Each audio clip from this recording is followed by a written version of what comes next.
Hey, everybody. Welcome to the Climbing Sycamores podcast, where we look at today's topics to get a better view of Christianity. I'm Annie Beege, and I'm joined by my friends Ben Sadler and Matt Harbach.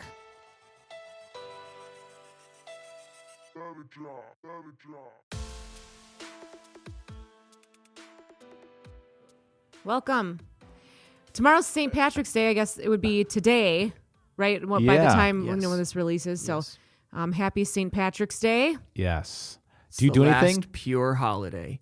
Get drunk, wear green. That's all there is to it. We are not celebrating Catholicism, nothing. That's it. It is a celebration of Catholicism. Not anymore. It's not. Do you do anything for this, Annie? We have a show tomorrow night. Do you work? What's the show? It's just the playlist show At Maddie's in Waukesha. So it should be fun. March Madness is also happening, so I've got some friends who will be watching the games all day today and tomorrow. Yes. Do you watch the games? Yeah, somewhat. Yeah. Do you fill out a bracket? I didn't this year, no. Casual. Mm-hmm. I did this year. We kind of tried to do it as a family. Everybody in the family fill one out and see what happens.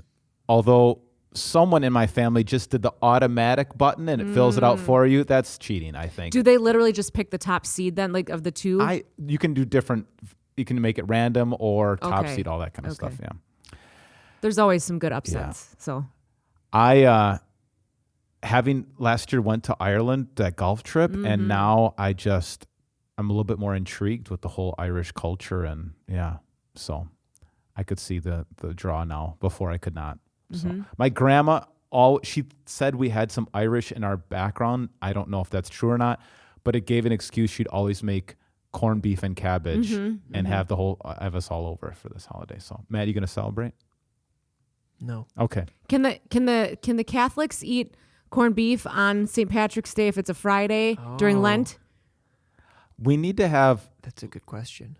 Since Catholic Protestant issues come up here, we need to have like somebody call in, A or maybe resident somebody Catholic. a resident Catholic to help us out with some of these maybe. questions. Yeah. Okay. We should need more insider information. Yeah. I don't know. Okay. Annie, what are you mad about lately? Oh, Let's hear it. what am I mad about? Well, I'm mad about reckless driving. Yeah. Okay. It's been a thing lately. Obviously, our church body, our larger church body has been impacted by that with Pastor Strong. Yeah, that's very sad. And so if you don't know, he was the victim of a reckless driver and lost his life. And so it makes me mad, and I feel like it is a signal that society is just eroding. If you can't abide by these laws, like these are traffic laws. These keep our infrastructure functioning, keep our everything is dependent on this. And if we can't just keep these basic rules, we go to driving school and class, and we get a driver's license, and we have to have it renewed, and there's like a whole system, and there are rules of the road. And why are we not following those? Why do you think? I think because people think that mostly people think that their time is more valuable, so they're acting foolish to cut people off, or they're I think, right? I don't know. That's what I do for sure. Yeah, I mean, I'm guilty of it too. Sometimes I'm like, I'm busy, I got to get somewhere. Yeah. When I am just feeling relaxed, everybody around me is a complete nut job, and when I'm in a hurry, they're all a bunch of slow grannies. Okay. You so know? it's And when I'm going fishing, I'm not even looking at the road. Okay, I'm looking like 6 miles ahead. Get out of my way. I will run you over. okay. You know. Yes, the love of most is growing cold, like Jesus said.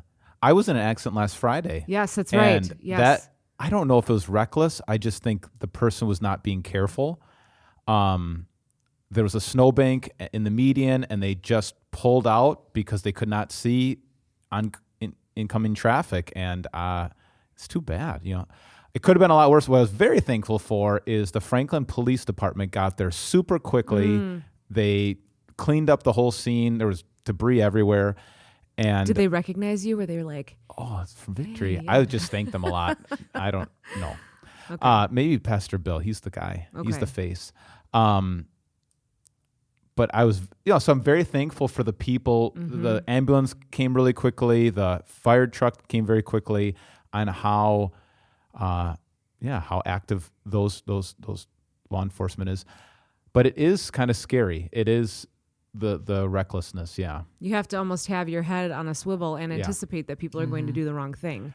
At our leadership meeting on Monday, one of the guys there, Ron, he said 3 times today, people have went right through a stoplight in front of me. See, 3 times in one day. That's what I'm talking about. If we can't abide by the stop and go lights, like what are we what are we doing here? Or like even the you know how they meter the on-ramps when you're during peak times and things. People are they are not abiding by that, you know, and they're just blowing through it. And if you're the only person there, I mean, listen, the light's going to change green, so you can blow through it. But if there are multiple cars, like you can't, multiple lanes of this, like you can't just blow through. It's not your turn.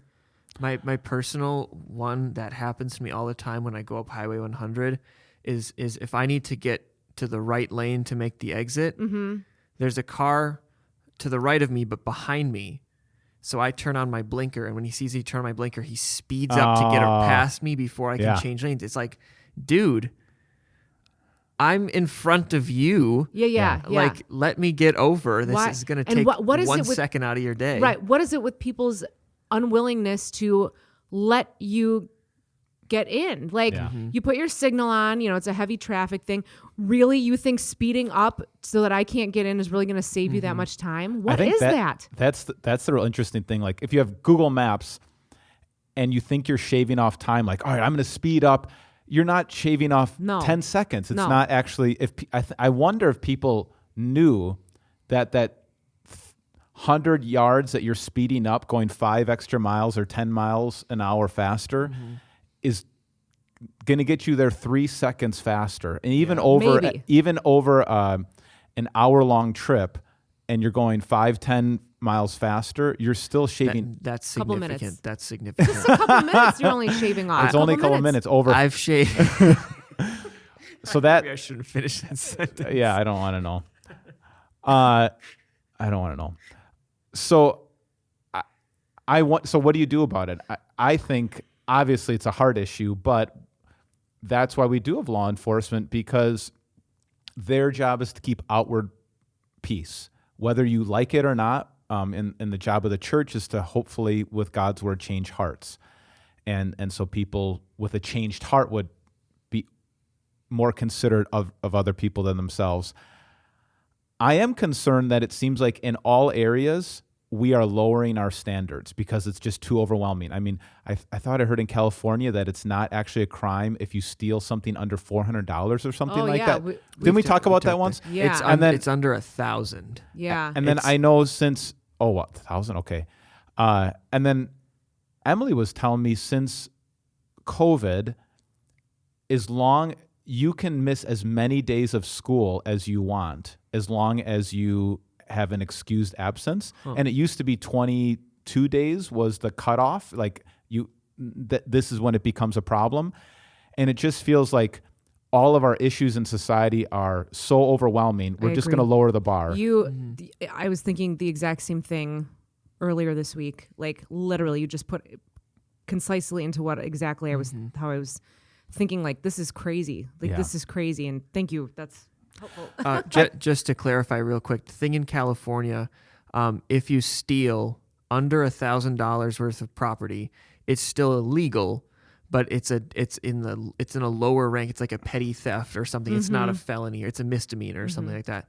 And what that means practically is the police probably won't come because they have murders and things to solve. Right. And so effectively, you can steal things, and then basically the store owners will just tell their employees, "Don't interfere. We're insured." Yeah. Because if you try to stop them, you could hurt yourself. Right. And so basically, you can kind of, that was happening. I don't know if it's still happening, but that was happening. People would walk in and just take things and leave. So what is that? A reduction in resources to fully staff the law enforcement, or is it just like more crime, or is it both, or like why is this okay?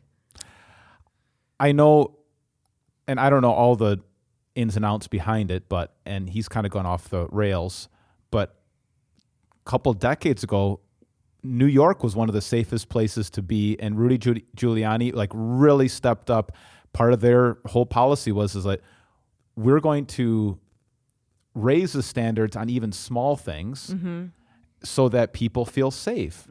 And I'm sure, there is a one extreme to another, but lowering standards does not help. Lowering standards does not help, especially when, there isn't as much of an internal compass anymore because we have kind of become more secular. And the idea is, hey, if I can get away with it, who's going to stop me? So, I think when there isn't the internal compass, and when we're less concerned about what God thinks, it does seem like we have to up outward peacekeepers, police department, and more laws, and that's the only option you have. Unfortunately, it doesn't seem like we're doing. I don't know if it's a resource thing. I think it's just, there's just too much.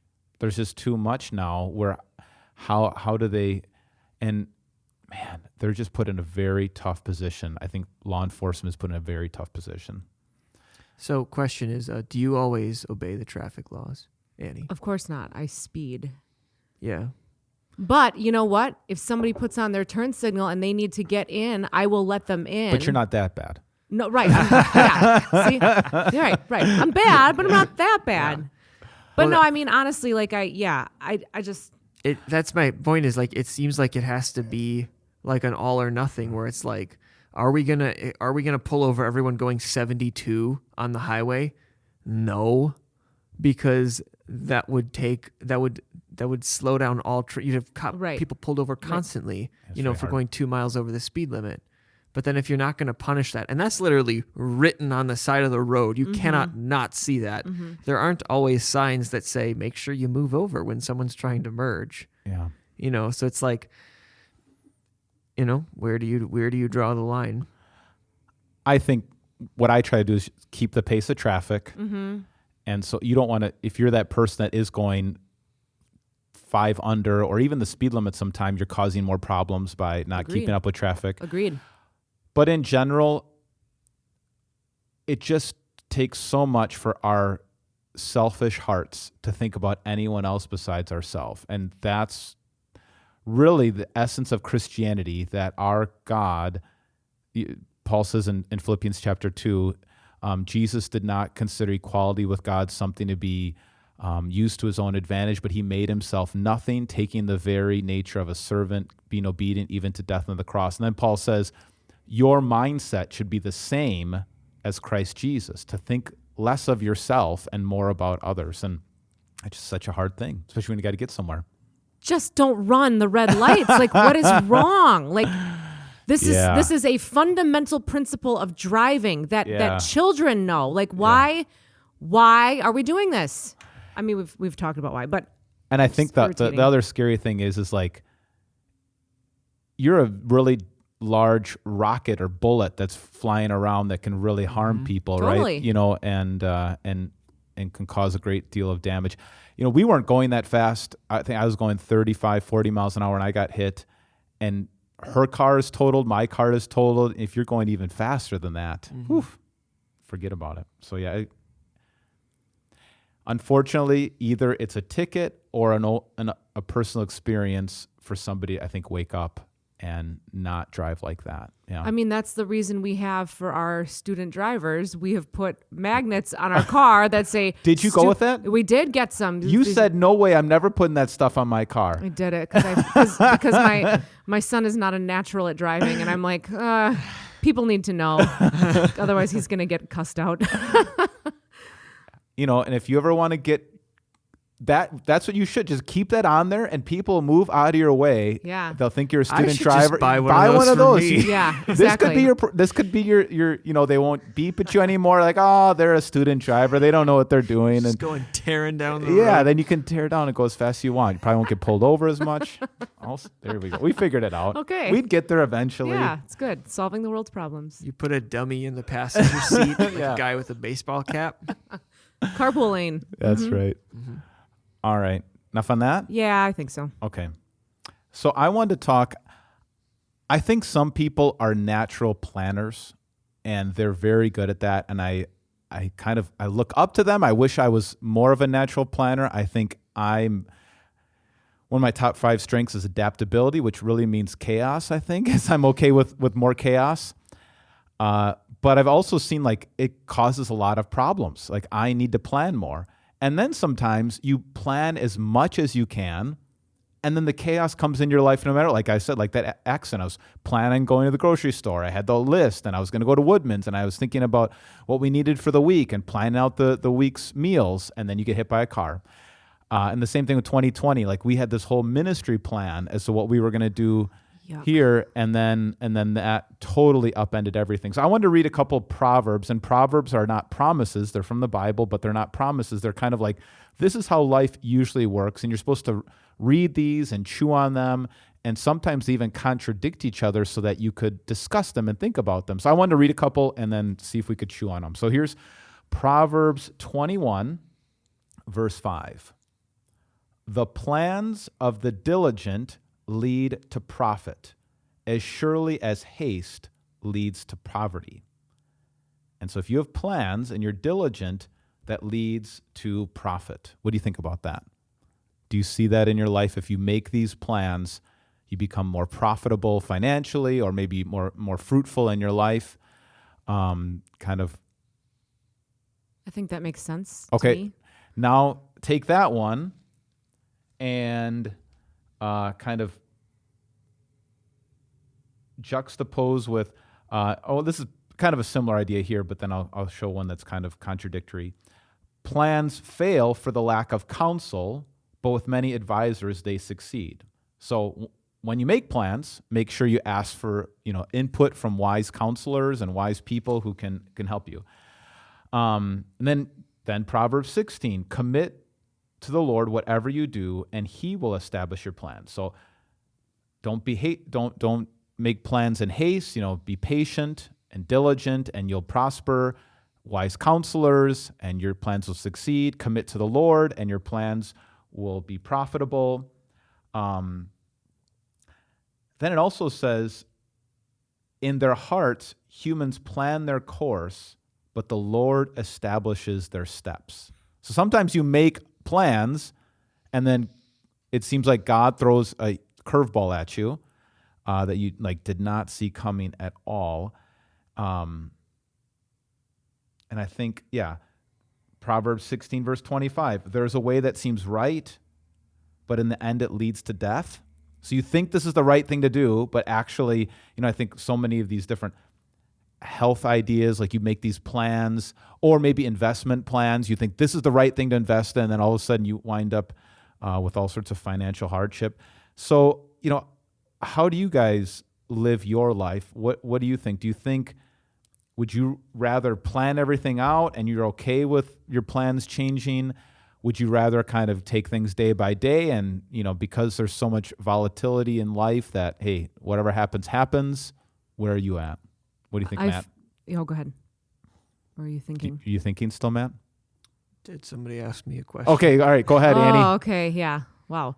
So I think that I feel like I have to plan things because we just have so much stuff going on. Yeah. So planning is necessary. Mm-hmm. And I think you do the best in planning. Yeah. And then, sometimes things don't go as planned. Yeah. And especially, when we're talking about, in COVID times, and the church would come up, here at Victor, we'd come up with a new, policy on how we were going to deal with it. And then 3 days later, or even sometimes 3 hours later, it would change and the whole thing would have to be redone. And so I think if you come out on the other end feeling like, okay, well, this was ultimately God ordained, whatever disruption in my plans, so He'll get us through it, whatever it is. I think that's a good way to look at it. How angry are you when you're?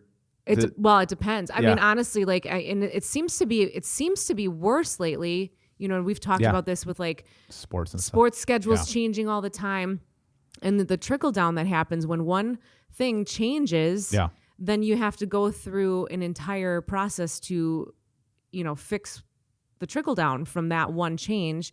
I don't know. Maybe that means we're doing too much. Maybe, but I don't really see an option to not I mean, I think about like, oh, could I remove anything from my plate right now? And I really just You don't want to. I don't want to, and I don't see where I could, Right. you know? That's the tension too. I mean, I think when we moved to Milwaukee, I realized like something different about this area that's different than any other place I lived is just the emphasis of sports and achievement and packed schedules. And then also just we're getting to that part in our life where our kids are at that level where they're going to be involved in more things. And I don't know how much of it is like, I'm just doing it because I'm trying to fit in with everybody, or I really want this stuff for our kids. Like I want them to do wrestling. I want them to do music. I want them to do baseball. I want them to have all these experiences, but yeah, when is it too much? And then here's another question, like how far out do you plan? Like, do you plan 3 months? Do you plan a year? Or is it just too hard to plan out? And is that good? I don't know. What do you think? I think it's, I think about like our gig schedule, and we've got stuff planned out into late next year or late this year. But inevitably like other things come, come up.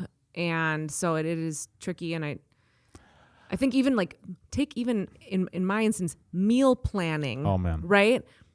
Have the best intentions, do the meal planning, do the shopping, and then something happens that prevents the plan from going through. Somebody says, let's go out to dinner, and then we all go out to dinner, and then our dinner, like the plan is ruined. Right. So I don't know. I think we're just all too busy. Yeah, I think so too. I'm mostly using this time to try to figure out why my life is so chaotic right now and asking for wisdom from you guys how to figure this out. That's what I'm really doing. And I guess I just see other people. I feel like there's people who have this down, like they are planning a year out. They got 2024 vacation plans already, all this kind of stuff. I'm like, all right, I'm just trying to get through this week right now. And I think that's okay. Yeah. It's okay if you have to go one day at a time. Yeah. Just get through the day or the weekend.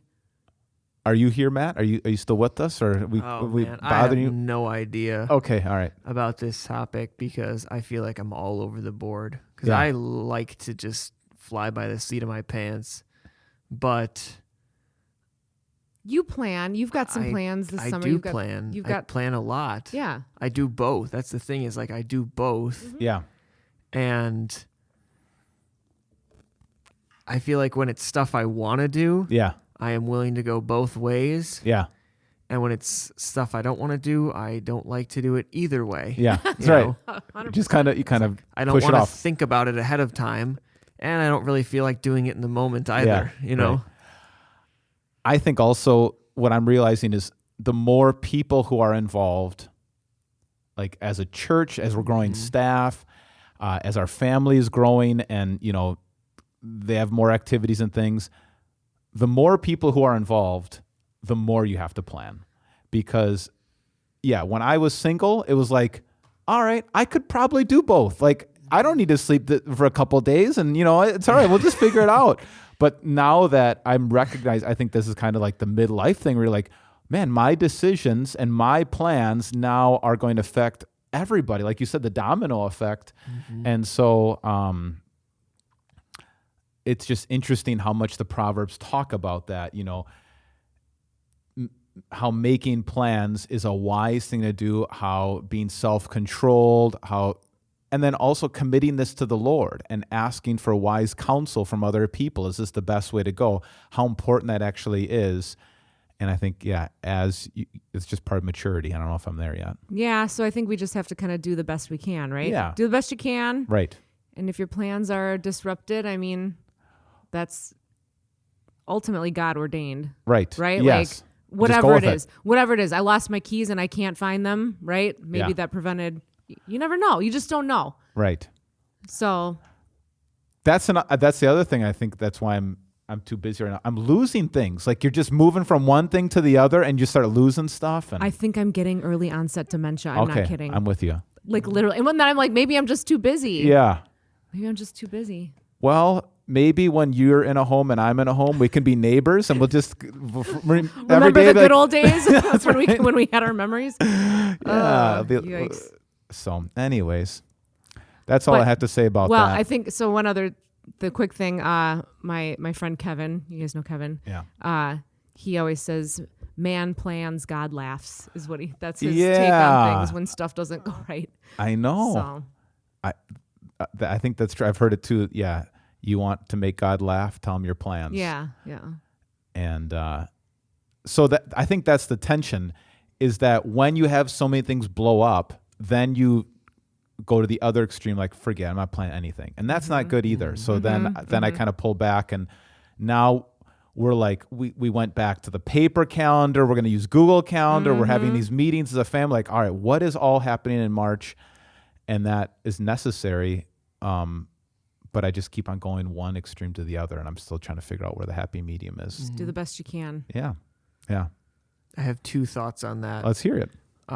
One is because what I tend to do is I tend to just like cut into my own schedule. Like Yeah. if you have to like pile things up, and then then it's just like, oh, I won't sleep for a day. You know, Yeah. it's like we'll just I'll have time after that 7:30 p.m. thing. We'll Yeah. just get together at 9:30. Yeah. You know, and like part of that is just hard if you're working with a group of people and everyone's like, oh, okay, I can't do it today, but we could get together on Saturday, and you're like, you know, you don't want to be the one that's holding everybody else. You say, yes, sure, I can do it on Saturday.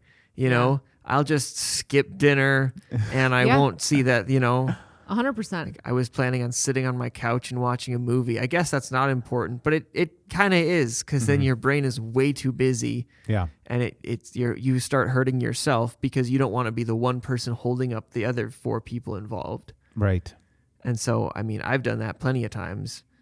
And what do you do in that situation? You say, actually, guys, I need that time, because as a culture, we just don't value people's time to actually, I'm going to go home and sit in a chair. Yeah. That's what I want to do tonight. Yeah. That's weird. I've been too busy. That's weird, bro. Well, whatever your thing is, like whatever your sort of like But you battery relax with recharge people. thing. You recharge by I going do. out. I Yeah. do. So Yeah. that's different. Yeah. But like we just don't have it. We don't really value that as much. Like, oh, why would you want to relax when you could be productive? You know, productivity has more weight to it. Relax is like, oh, that's just you being lazy. Yeah. You know. I do think when you put it on a calendar, then you can kind of say, all right, this is not realistic. I physically can't be I in just two places can't. at Yeah, once. I can't be in two places at once. And I do think it's revolutionary the way God designed the week to take a day off. And whatever that recharging, if that's going on with friends or sitting in a chair or whatever it is, I'm probably more the sit in the chair or something, or going a long walk or do some exercise. Like that would be recharging. And when I don't do that, I feel like my body's always playing catch up. But it is interesting that that's a command in the Bible, or a direction in the Bible in the New Testament, and it's not connected to any physical. Our calendars are designed by the rotation of the sun, or the rotation of the earth around the sun, the rotation of a day, but the weekly calendar is connected to creation. And to take a day off is just kind of the rhythm of how our body works, and we need to maybe be a little bit more, I don't know, prioritize that rest, or rejuvenation, or however you. So the other thing I was going to say is like to distinguish between like planning and just general anxiety. You know, because I think people are like, oh, I have a lot to do today, and don't always put it down on a calendar or like put it in times, and then you're just worrying for nothing. I have to write it. I have to get it out every day. Yeah. Every day I have a list.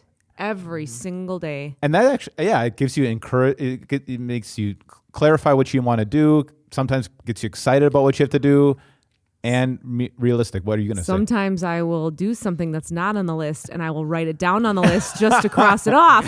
Like I did something. That's good. Yep. Yeah. Done that before. It's true. I mean, and I think too, there's nothing wrong with asking for help. I mean, that's right. I think about, you guys, the Sadlers and the Karlovskis, it's like without y'all, like we're always, there's always rides and, and some other school friends, it's like it's helpful to have a community of people that can help. Oh, can you grab them from school today? Can you, yes, that's really so that you deal. don't have to be in two places at one time because you just physically can't. Yes. So Very good. Very good. All right. Anything else? All right, Matt, what do you want to talk about? So I wanted to talk about famous YouTuber Mr. Beast and his despicable acts of charity. can you give background? Because I didn't know who this was. Yep. Mr. Beast has been a YouTuber for several years, and he started just making like very entertaining, outrageous videos. And he knows how to be entertaining. He knows how to be spectacular, and he has gotten a ton of views. He is 24 years old as of the recording of this podcast. He has many millions of dollars, and now he has started to do just charitable work. He has a restaurant opened that he funds by himself, or his company, or whatever it is. I don't know exactly how that's structured, but it is for homeless people to get free food. He had a video recently that he gave 1,000 people cataract surgery who were legally blind before. He paid for that. And the most recent thing he did was he bought 20,000 pairs of shoes. There's a company in South Africa. They use like recycled materials, so it's all like eco-friendly too. They use recycled materials, and they make like really sturdy, seamless shoes out of plastics or whatever for African children who the only bar between them and going to school is having shoes. And for whatever reason, people have gotten upset about this for the last few things he's done, and they're upset that, well, so one of the a common one is they're upset that the system is so broken. They're sending a political the hate, thing? Yeah, they're sending the hate his way, but they're kind of blaming like, oh, our system is so broken. What does that mean? This guy has to be the one to help. Oh, that way. You know. And then the other one is like, well, this isn't real charity because he's profiting from these videos. And then he's got like his own like brand of chocolate bars too. And there's been people who like go to Walmart and they like post TikToks of them just like not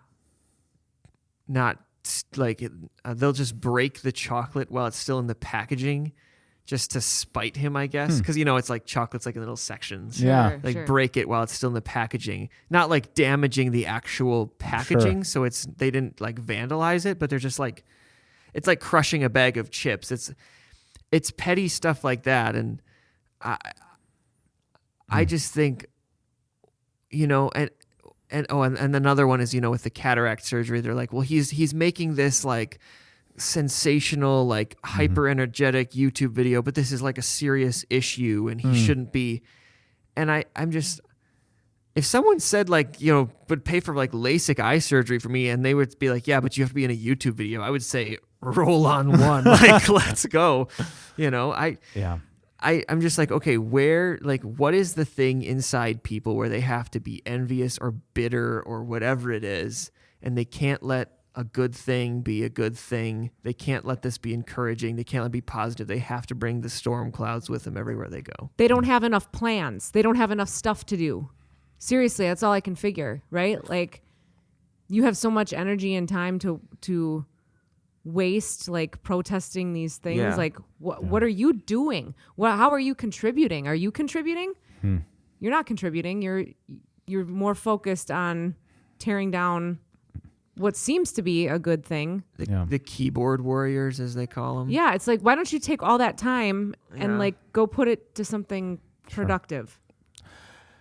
One of the reasons that the church is not taxed that is because the thought was that churches would add so much value to the community that's the reason they're tax exempt.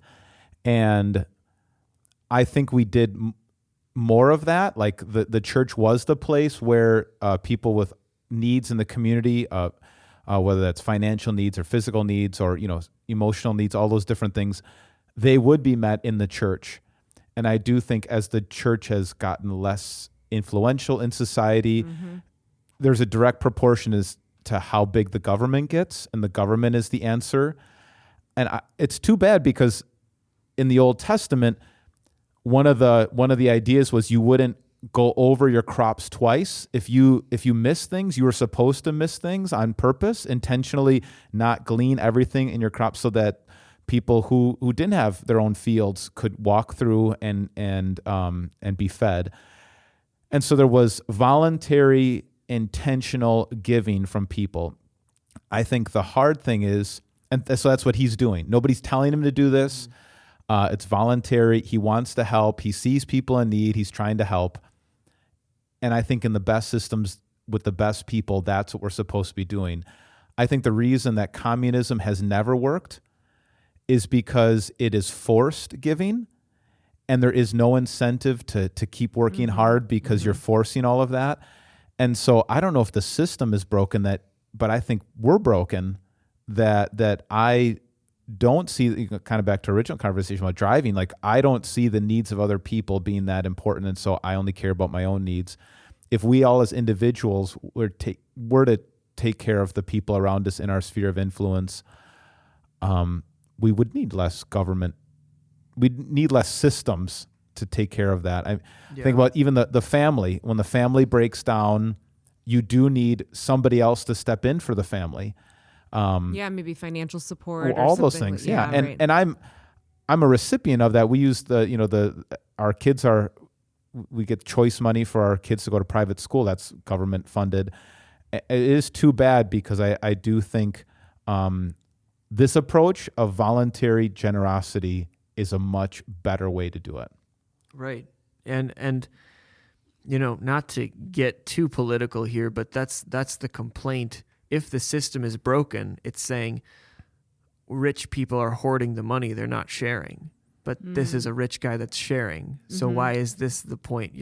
Why would you be standing on this soapbox? I will say, I feel like I have known people who have done charitable things in our music community and whatnot. But then somehow when the news crew shows up, it's always that person touting their own. Sure. And doing it to be seen. Correct. And so I guess maybe that would be one thing I would consider about Mr. Beast is, based on and that's not everybody. Literally, he might just be himself and just say, sure, this is what I do. I make videos. This is what I've always done. Now I'm doing cool stuff, helpful stuff. I'm going to still make videos. That's cool. He's just being himself. But I have seen people right. And I can't judge, but it just looks a little weird. Why are you always in front of the camera? You're always the one. Have you ever given $1 without it being a camera crew around? That's right? the thing. And it was always like things would happen. And admittedly, there were a lot of good things that came from this particular individual that I'm thinking of. But it was always somehow the altruism just never really set right with me. Jesus talked about that a lot, especially in the Sermon on the Mount. He said, let your giving be done in secret so that your right hand doesn't even know what your left hand is doing. You don't do it for people to see. Maybe there is something to that. I guess and Jesus must have said this a lot because it's referenced in the book of Acts, not like directly in the Gospels, but they said, as Jesus always said, it's better to give than to receive. So there is something really beautiful and wonderful and fulfilling about being generous. But then, it is always that tension. Are you doing it to be seen? And Jesus says, if you do it to be seen, that's your reward. So I hope you like that momentary praise because that's as good as it's going to get for you. And so giving in secret is the best way, but I guess I would just encourage, and the thing I wanted to emphasize was the voluntariness of it, that nobody's forcing you, coercing you, making you. You could spend this money on yourself, but you're deciding to be generous, and that's really wonderful. Isn't there something to be said? Here at Victory, we give a lot of money away, and it always ends up on social media. There's always not a camera crew, but a couple of camera people, and we make a point to say, we got this money. We don't say we say it's about God, right? But we publish our name because we want to be seen, because we want people to come here. We want people to know this is a place that's generous, that's important, that's welcoming, etc. And we want people to know that this is what Victory is all about. So are we out of order for that? I mean, we're not giving in secret, that's for sure. Not at public places, not at public schools, not at public police station, not the fire department. Well, I think more than the money, I think we're just trying to establish that we have a presence in the community and with, partnerships within the community. So and sometimes, unfortunately, the only way to really do that is through giving money or things. So I don't think it's about the money and look how much money we're giving away. It's like, no, we're stepping in to help the school and the police department. Like we're building community partnerships. I think you're right though, that like, now I do know there are many individuals who are giving to really important causes inside and outside of the church to people who are in desperate need, and nobody would know who they are. And I think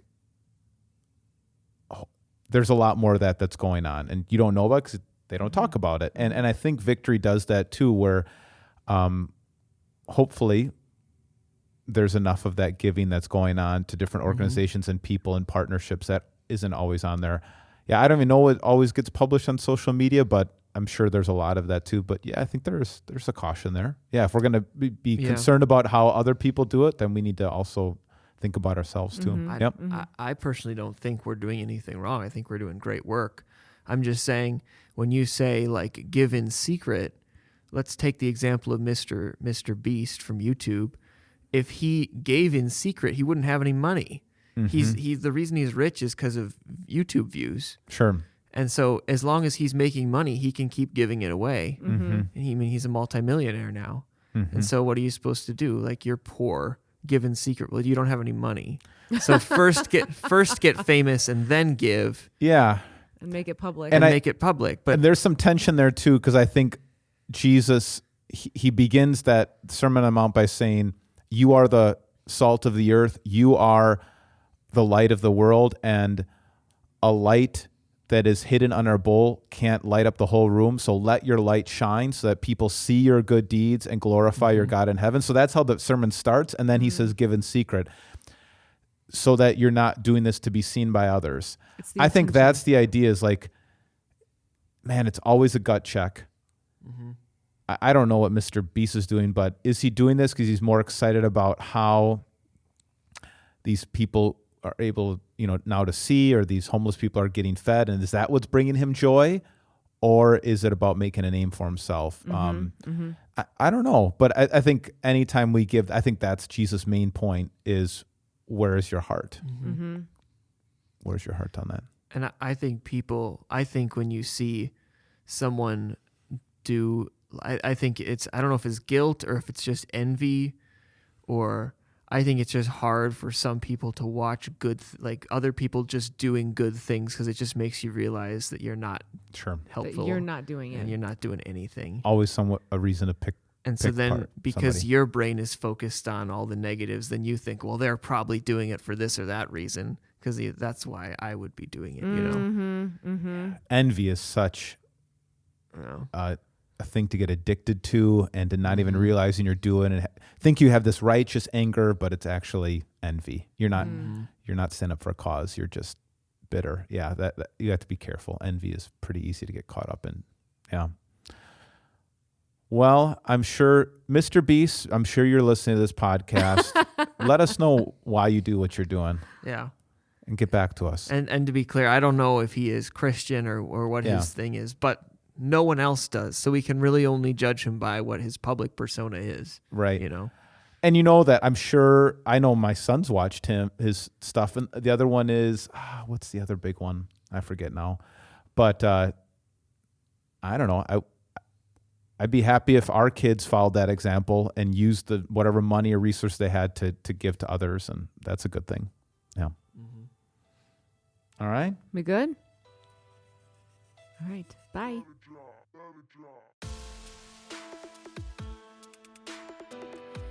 If you'd like to get a hold of us here at the Climbing Sycamores podcast, feel free to email bsadler@victoryofthelamb.com. BSADLER@victoryofthelamb.com. If you like today's intro music, it's been brought to you by Andrew Lynch's song, My Name, Hello.